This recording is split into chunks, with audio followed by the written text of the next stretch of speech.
Assalamualaikum warahmatullahi wabarakatuh.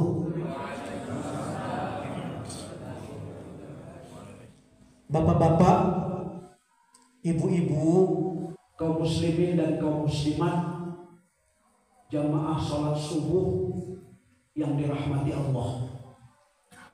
Kata sahibul hikayah, dulu pada satu waktu dulu di sebuah padang pasir yang tandus, di satu malam yang dingin,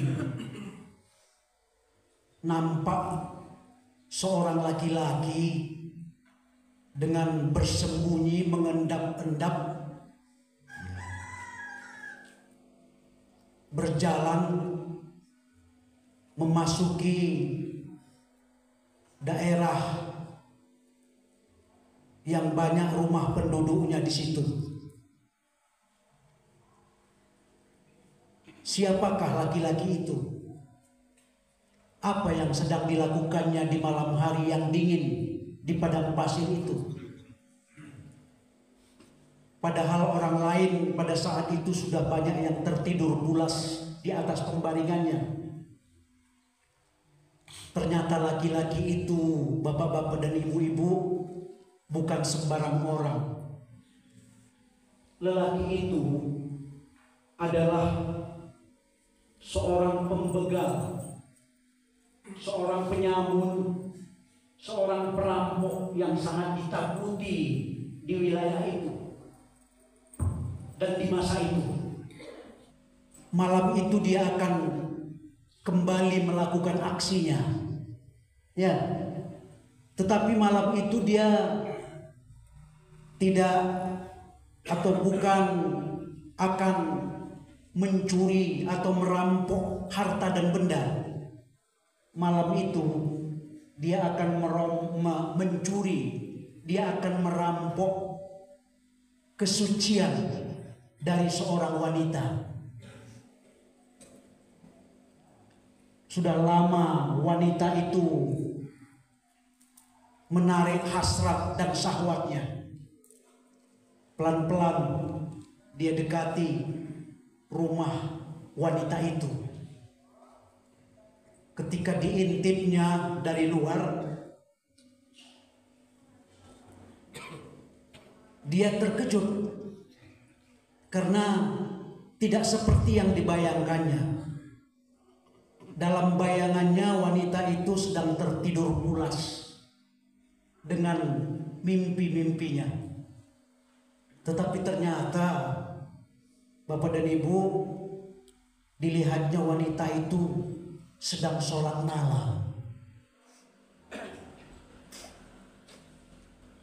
Akhirnya terbetik di dalam hatinya, biarlah jangan sekarang, ditunggu dulu wanita ini selesai sholat. Setelah wanita itu selesai sholat, dia mau masuk ke dalam rumah wanita itu. Kembali dia berhenti karena dilihatnya wanita itu bangkit dari sajadahnya mengambil kitab suci Al-Quran. Biarlah ditunggu dia dulu selesai membaca Al-Quran. Kemudian wanita itu membaca Al-Quran. Kebetulan pula Al-Quran yang dibacanya, surat yang dibacanya adalah surat Al-Hadid.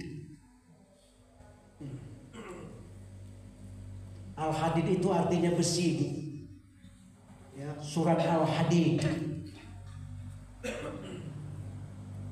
Kebetulan pula suara wanita itu luar biasa merdunya, sehingga laki-laki itu tertegun, terhanyut, ikut terhanyut mendengarkan bacaan Al-Quran si gadis itu. Bapak-bapak dan ibu-ibu, sampailah bacaan gadis itu pada ayat yang ke-16 yang kita bacakan tadi. Alam ya'ni lilladzina amanu an takhsha'a qulubuhum lidzikrillah. Belum tiba jugakah masanya?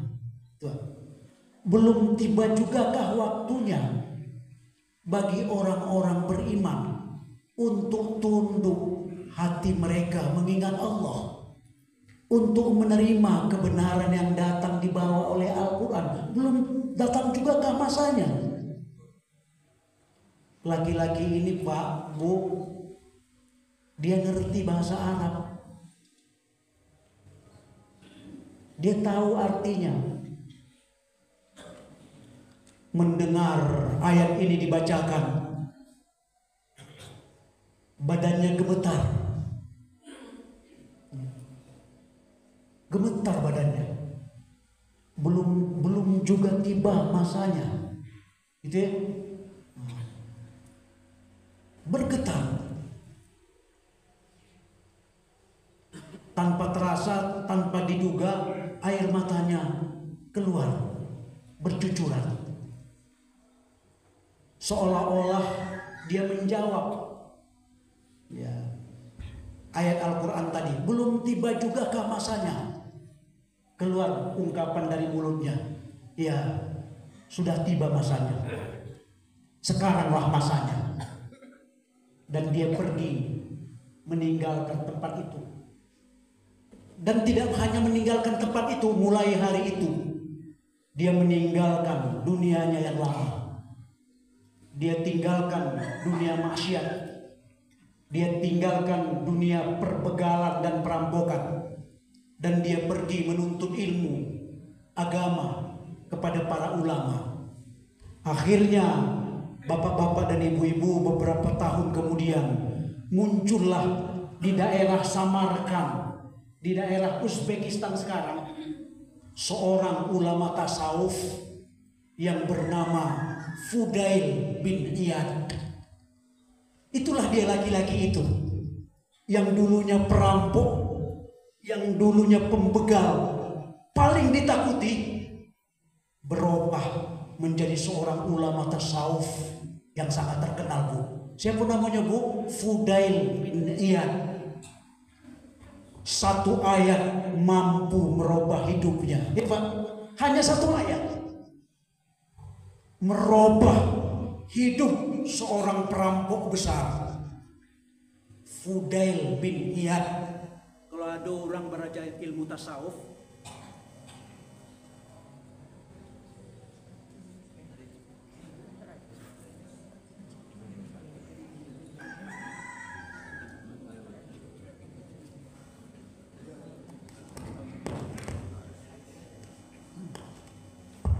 kalau ada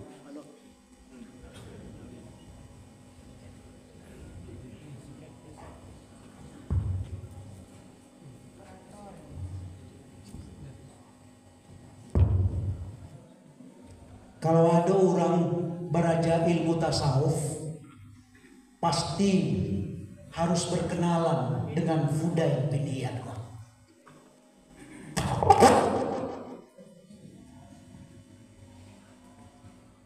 Bapak dan Ibu, jadi hanya satu ayat, Bu, merubah hidup seorang Fudail bin Iyad. Kenapa?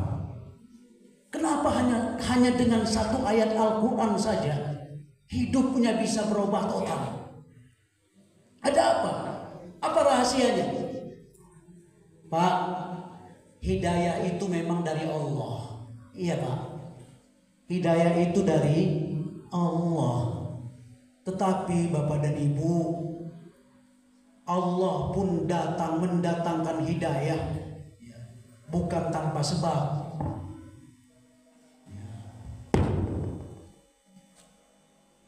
Harus bertamu lo ruweh jo buku baru bertamu. Kalau ruweh jo buku ndak bertamu ndak jo amu dong. Jadi Fudail bin Iyad berhasil hanya dengan satu ayat Al-Quran saja hidupnya bisa berubah. Itu Bu, Pak, ada kuncinya. Ada kuncinya. Nan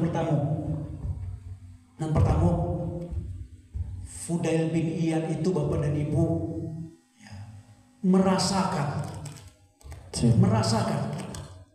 bahwa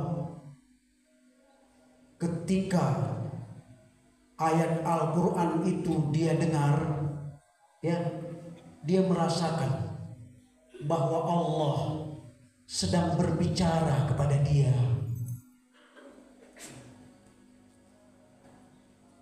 Dan dia merasakan bahwa seolah-olah ayat itu memang diturunkan Allah untuk dia. Ya. Jadi seolah-olah ayat itu Bu, Pak, alam ya'ni lilladzina amanu an takhsha'a qulubuhum li dzikrillah. Belum tiba jugakah masanya, hei Fudail bin Iyad, pikir begitu. Alun tiba aja masuknya ya. Untuk engkau, untuk hatimu tunduk kepada Allah, untuk hatimu menerima kebenaran Al-Quran, alun jule. Ya. Mudah-mudahan Bapak dan Ibu, ayat-ayat Al-Quran juga bisa merubah hidup kita, Ibu ya. Nah, alun tibu aja masuk nyole, katakanlah kamu Pak, hai Saiful, lah 60 gua gini ya, ndak aja berubah, ndak salah beranak, lah cucu ndak aja berubah. Nah, kita kira itu Bu, ya. Nan anan ditunggu sampai bilo, nah, gitu. Coba aduan ke diri, ikut Allah yang berbicara kepada kita, dan ayat ini untuk kita. Alun tibu jule, anan ditunggu. Kok dulu rambut masih hitam, akinilah putih, ndak aja berubah. Menunggu gitu sebenarnya. Anan kita tunggu, anan harus terjadi supaya kita berubah. Ya Bu, kuncinya itu Pak, rasakan ayat Al-Quran ini ketika kita membacanya, rasakan bahwa Allah sedang berbicara kepada kita. Dan ayat ini ditujukan kepada kita, untuk kita.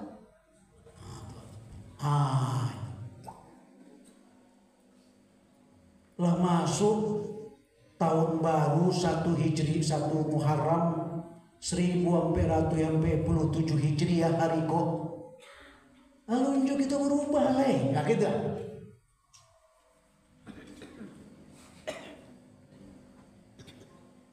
Bapak-bapak, ibu-ibu, ya. Ambo yakin dan percaya, semua kita yakin dan percaya. Tidak ada, pada dasarnya tidak ada orang yang tidak ingin berubah menjadi lebih baik. Tidak ada, pasti. Ya Pak, pasti sadonyo orang yang normal, pastilah ingin ya berubah menjadi lebih baik dari masa-masa sebelumnya. Tinggal lagi persoalannya Bapak dan Ibu, bagaimana caranya? Tuh, baca ronyo. Bapak dan Ibu, kini kita telah berada hari ko ya, hari ko kan libur 1 Muharram 1447 Hijriah, berarti ala 1447 tahun yang lalu Nabi kita Muhammad sallallahu alaihi wasallam hijrah dari kota Mekah ke kota Madinah. 1447 tahun yang lalu. Ya. Lantas kembali gitu Bapak dan Ibu ya. Lantas bagaimana kita berubah? Bagaimana kita menjadikan bagaimana kita menjadikan tahun baru Hijriah ini sebagai momentum untuk perubahan? Kok bisa awal tahun kok menjadi awal perubahan bagi Allah? Sesuai dengan namanya, Bu. Namanya kan tahun baru Hijriah. Hijriah itu artinya perubahan. Jadi Bapak dan Ibu, ada 3 sikap, 3 langkah yang bisa kita lakukan di awal tahun Hijriah, supaya diri kita bisa menjadi lebih baik lagi untuk masa-masa yang akan datang. Ya Bu, ada 3 langkahnya. Mari kita bicarakan nanti 3 langkah. Mudah-mudahan bermanfaat ya Pak. Mudah-mudahan. Yang pertama, langkah yang pertama, kalau kita ingin menjadi pribadi yang lebih baik lagi di masa yang akan datang, yang pertama, lakukanlah di awal tahun Hijriah ini apa yang disebut dengan muhasabah. Ya Pak, Abu, muhasabah, evaluasi diri, menghitung-hitung diri. Lakukan itu langkah pertama. Ya, Allah Subhanahu wa taala berfirman, ya ayyuhalladzina amanu ittaqullah wal tanzur nafsum ma qaddamat lighad. Hei orang-orang yang menyatakan dirinya beriman, yang telah menyatakan dirinya beriman, tidak cukup beriman saja, tidak cukup. Ittaqullah, bertakwalah kamu kepada Allah.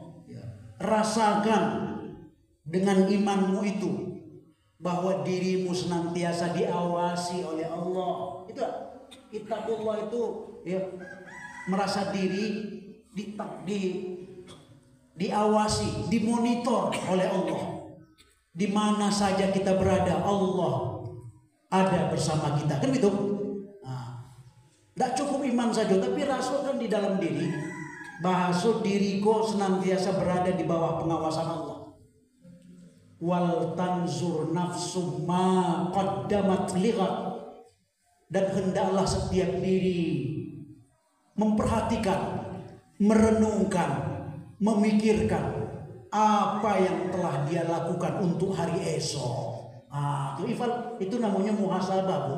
Evaluasi. Adalah gitu kerajaan untuk hari esok. Bu, Pak, ibarat sedang berjalan. Ada saatnya kita sedang berjalan, akan menempuh atau akan mencapai satu tujuan. Ada saatnya Pak, dalam kita berjalan itu kita berhenti sebentar. Berhenti gitu sebentar. Malapehan panik. Berhenti sebentar. Sambil merenung, lah sejauh mana perjalanan Allah, lah sampai di mana gitu, sebab Bapak dan Ibu, perjalanan hidup kita itu mau itu loh. Kita kan lah melewati 2 alam, Bu. Ya, alam yang pertama yang kita lewati alam ruh, alam arwah, iya kan? Itulah kita lewati itu.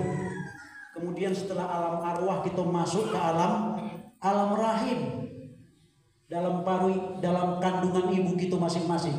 Itulah kita lewati pula. Kini kita sedang berada di alam yang ketiga, alam dunia. Ya. Dulu kita pernah Pak di alam arwah, alam ruh. Mungkin itu tidak terkena. Kita sedang di alam ruh tuh mana gitu.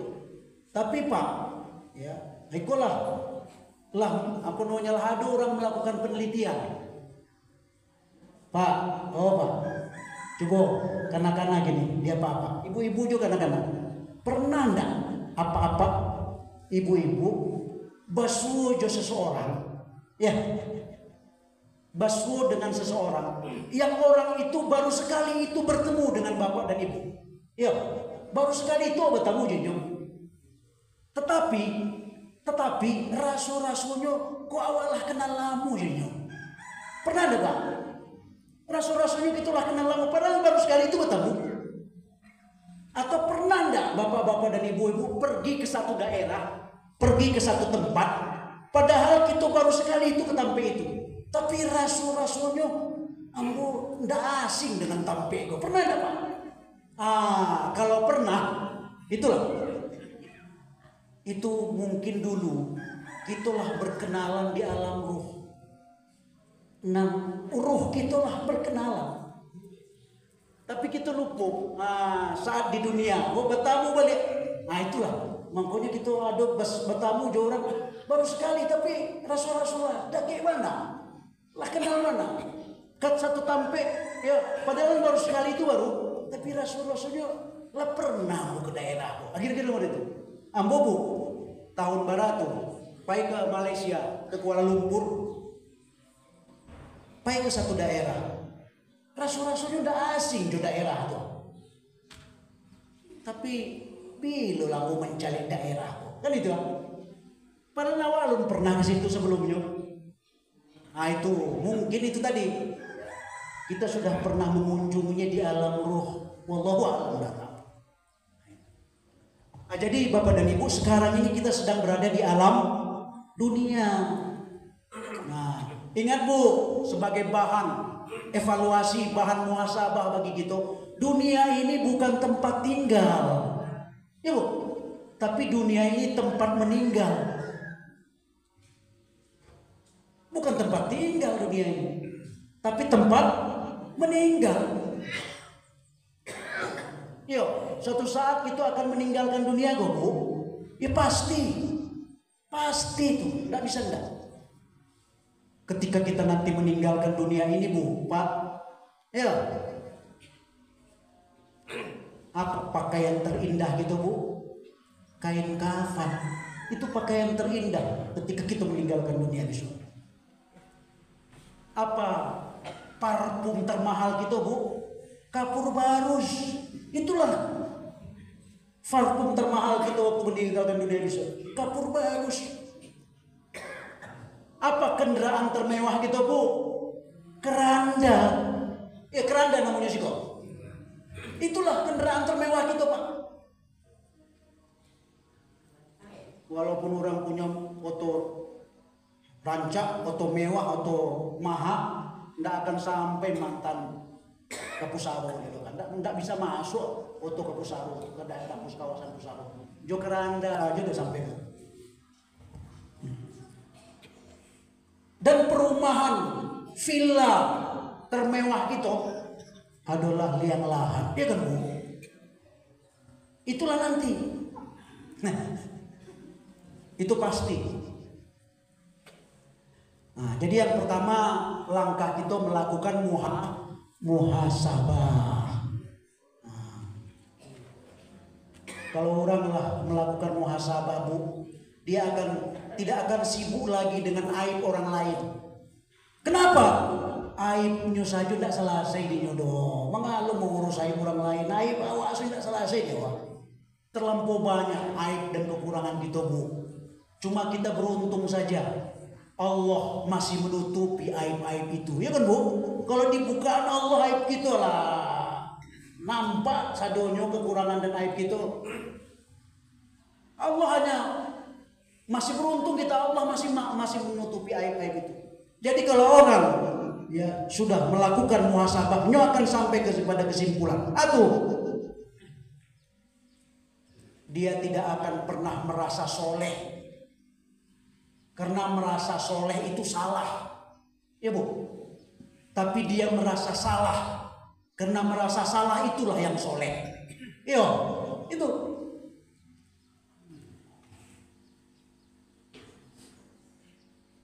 Tadi Bu, dan pertama Bu, muhasabah. Yang kedua, langkah yang kedua, kalau kita ingin memperbaiki diri di awal tahun baru, memulai sesuatu yang baik di awal tahun baru. Langkah yang kedua, ibu-ibu, setelah kita melakukan muhasabah, kita melakukan hijrah. Hijrah. Atau hijrah. Ada ampe makna hijrah itu, Bu. Dalam bahasa Arab, hijrah itu maknanya ampe. Yang pertama, hijrah itu artinya melangkah. Itu artinya. Yang kedua, hijrah itu artinya berpindah. Ya. Yang ketiga, hijrah itu artinya berubah.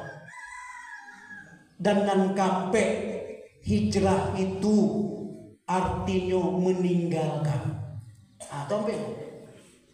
Jadi kalau begitu Bapak dan Ibu, hakikat dari hijrah itu apa hakikatnya? Yang pertama, kita melangkah. Kita langkahkan kaki kepada kebaikan. Ya, langkahku dibawa untuk hal yang baik, bukan kepada yang buruk. Hijrah itu berpindah. Kita berpindah dari yang tidak baik kepada yang baik, dari yang kurang baik kepada yang menjadi lebih baik. Berpindah. Itulah hijrah. Kita berubah gitu. Dari muslim yang biasa-biasa saja menjadi muslim yang lebih baik lagi. Berubah. Dan terakhir, kita meninggalkan segala hal-hal yang tidak baik. Itulah yang hijrah. Itulah hakikat hijrah. Bu, kalau orang sudah hijrah, seorang suami, kalau dia hijrah, maka dia mulai tahun ini akan berubah.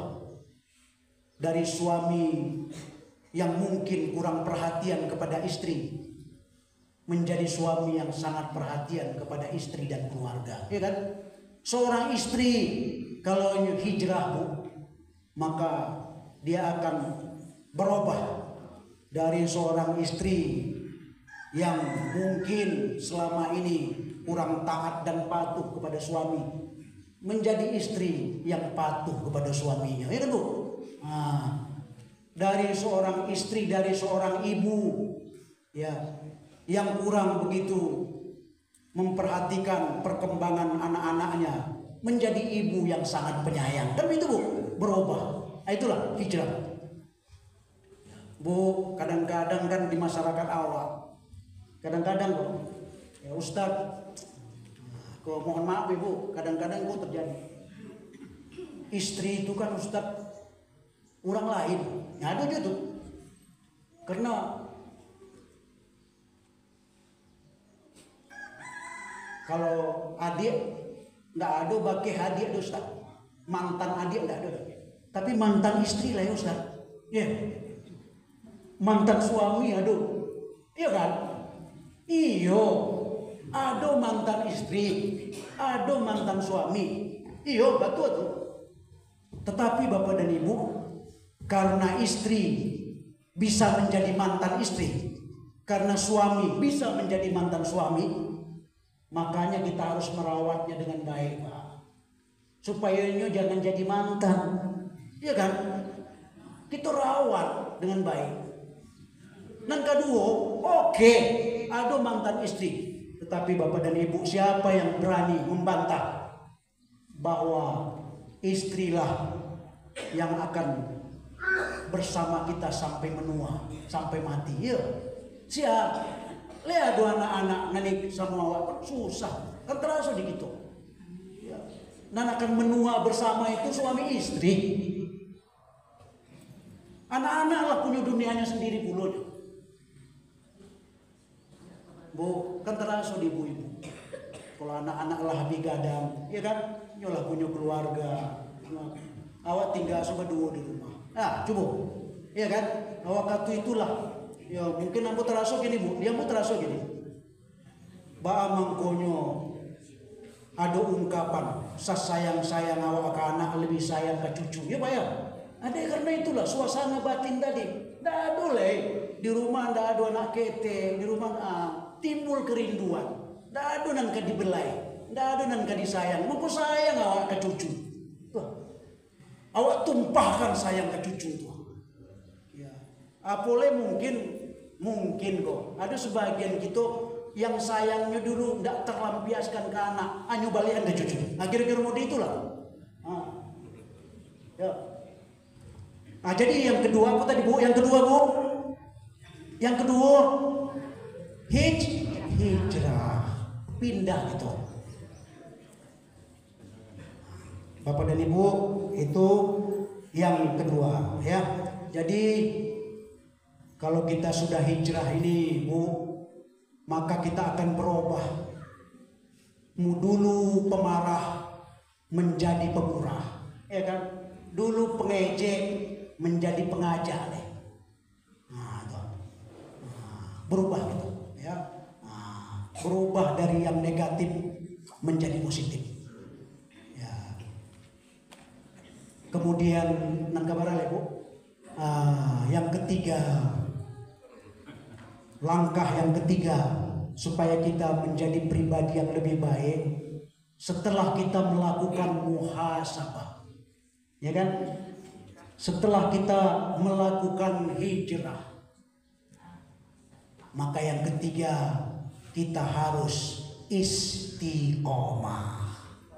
Ada istiqomah Pak. Ibu, istiqomah. Jangan istirahat Bu, istiqomah.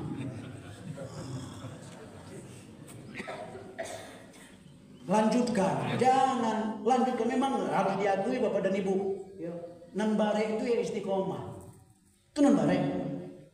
Bu, kalau sholat malam sekali setahun, sekali 6 bulan, biasanya tuh bisa. Tapi taruh mana ya itu nan bare ya. Kalau sholat duha sekali 3 bulan, sekali 4 bulan bisa, tapi non continue. Karena itu yang susah. Istiqomah itu yang susah, berketerusan, berkelanjutan. Jangan urusan agama Bu, urusan dunia saja istiqomah susah gitu. Payah apa-apa, payah ibu-ibu ke puskesmas, ke rumah sakit, di perisonya di dokter. Pak, damu boleh Pak. Batu asam urat apalah tinggi kok, kolesterol lah sekian lo kok, gula darah, jadi balik mulai bisu Pak. Apa harus olahraga? Nggak aja lama-lama Pak, setengah jam jadilah, berjalan saja di setengah jam. Tapi tiap pagi berjalan Pak. Itu kece dokter tuh. Hari pertama semangat bayar, hari kedua masih semangat, ketiga mulai agak latihan, sampai agak menurun. Seminggu berhenti selesai. Tuh istiqomah itu yang susah. Istiqomah. Ya Bu, menjaga Tuhan. Tetapi yakinlah Bapak dan Ibu, kalau kita bisa melakukan muhasabah, bisa hijrah dan dilanjutkan dengan istiqomah, insya Allah, ya, maka kita akan menjadi pribadi yang baik. Pribadi yang lebih baik lagi dari masa-masa sebelumnya.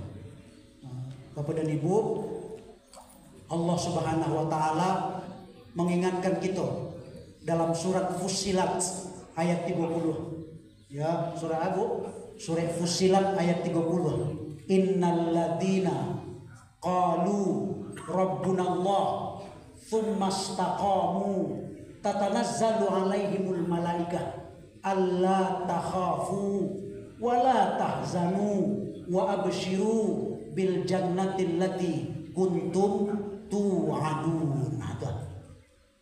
Sesungguhnya kata Allah, orang-orang yang berkata Tuhan kami adalah Allah, ya, kemudian dia istiqomah, kemudian dia istiqomah,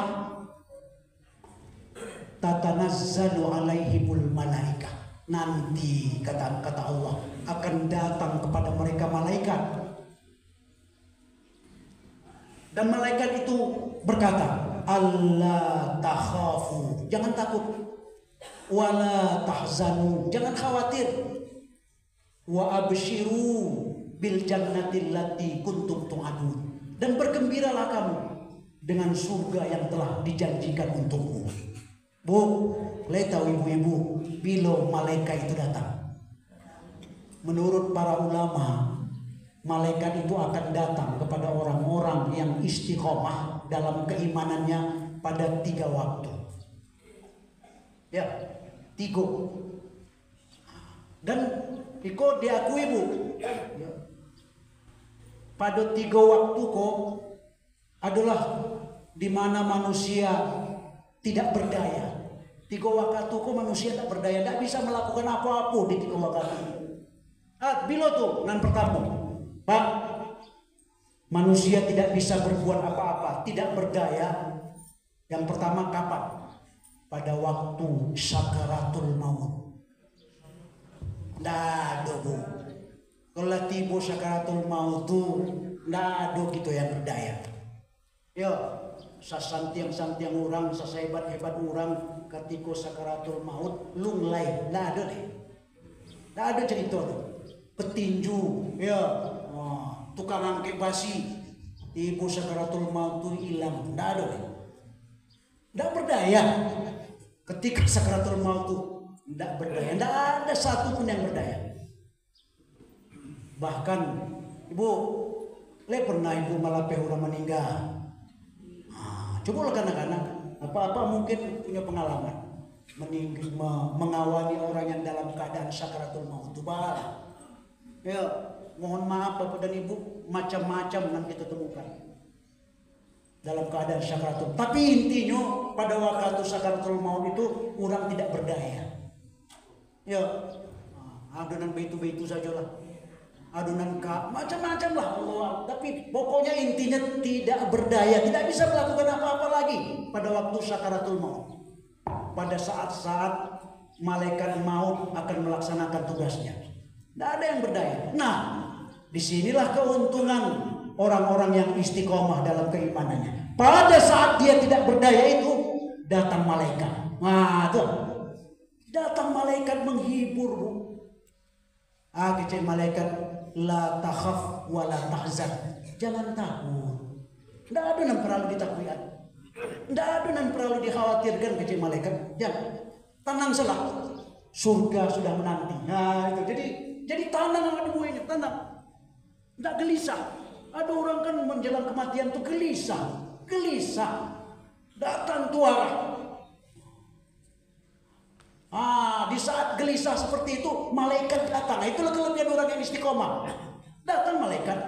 Sebab lupa mangkonya orang gelisah, banyak nan gelisah waktu akan meninggalkan dunia. Baru dek karena ndak siap. Ndak alun siap berpisah dari dunia dan alun siap bertemu dengan alam barzakh. Alun siap. Jadinya berada di antara dua. Itu masalahnya lu siapa ya? Bala anak gua, bala istri yang gua, kan itu manusia ya?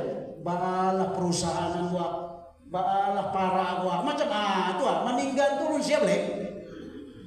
Apa itu jo? Bala beko di sini nah, sianang kali tamui, lailah orang dalam situ, akan ya habis masalah itu, ndak siap. Datang malaikat. Itu kelebihannya orang yang kalau datang malaikat tidak usah takut. Yang akan engkau tinggalkan itu sudah ada yang mengurus, Allah yang mengurus itu. Tak perlu dipikir. Kira-kira. Dan jangan khawatir dengan ke depan. Surga sudah menunggumu. Lalu itu yang pertama. Ya, yang kedua, kapan malaikat turun, malaikat datang kepada orang-orang yang istiqomah? Malaikat turun kepada orang-orang yang istiqomah tuh ketika inyo beko berada di dalam kubur. Bu, isadonya gitu kan akan tiba ke sini. Ketika jenazah kita lah dimasukkan kalian lahat, ditimbun, kemudian orang-orang yang mengantarkan kita lah pulang, tinggallah gitu. waktu itu ya, kita berada di tempat yang baru. Ndak awak kenal sebelumnya di malah kini gua. Mengalah sudah gua. Karena bingung awak, datang tu doa le. Datang tu dia anan ke kita kerajuan sudah gua. Mengasuh dalam gua. Dalam kebingungan, tapi tidak bisa berbuat apa-apa. Keluar, tidak bisa keluar, keluar. Kemana kepai? Keberuntungan orang-orang yang istiqomah di situ. Di saat-saat seperti itu datang malaikat. Tidak usah takut, tidak usah khawatir. Anan dikhawatirkan, anan tapi datang yang menghibur mah. Ayat ketiga, kapan malaikat datang? Nanti. Ketika kita dibangkitkan dari kubur. Kan kalau sudah kalau dibangkitkan. Kita dibangkitkan dari kubur, kita pun bingung, Bu. Kapan kemana gitu? Karena jaleh, kemana sudah, Pak? Kalau di dunia jaleh kapan kemana? Kapan ke Bukit Tinggi ya, tunggu terapel. Tunggu tuh, kan jaleh, Pak. Ikut terapelan dari tunggu. Jaleh dong. Orang yang istiqomah sini untuk datang malaikat. Bapak-bapak, ibu-ibu, jadi sekali lagi ya sebagai kesimpulan dari pengajian kita pagi ini, yang pertama, hendaknya ayat-ayat Al-Quran yang diturunkan oleh Allah kepada kita dapatlah merubah hidup kita menjadi lebih baik. Ya. Kalau Fudail bin Iyad hanya dengan satu ayat hidupnya berubah, tentu kita juga bisa seperti itu. Dengan catatan kita belajar dari Fudail bin Iyad. Baca bacanya Pak. Fudail bin Iyad itu ketika dia mendengar Al-Quran, ketika dia membaca Al-Quran, dia resapkan ke dalam hatinya. Dia hayati ke dalam hatinya bahwa ayat itu ketika ayat Al-Quran dibacakan atau ketika dia membaca Al-Quran sebenarnya dia sedang mendengar Allah berfirman. Iya Bu, dia sedang mendengar Allah berbicara. Dan lebih daripada itu, dia merasakan bahwa sebenarnya ayat itu ditujukan Allah untuk dirinya. Tuh yang pertama kunci. Yang kedua, ya karena kita saat ini memasuki bulan Muharram, 1 Muharram 1447 Hijriah, ya, awal tahun baru, merupakan saat dan waktu yang tepat, momentum yang tepat bagi kita untuk menjadi pribadi yang lebih baik lagi. Dan itu, nah caranya Pak ada 3 caranya. Itu ya. Yang pertama, kalau kita mau menjadi pribadi yang lebih baik lagi setelah ini, yang pertama muhasabah. Ya kan Pak? Yang kedua, hijrah. Dan yang ketiga, istiqomah. Diperbanyak maaf. Wabillahi taufiq wal hidayah. Assalamualaikum warahmatullahi wabarakatuh.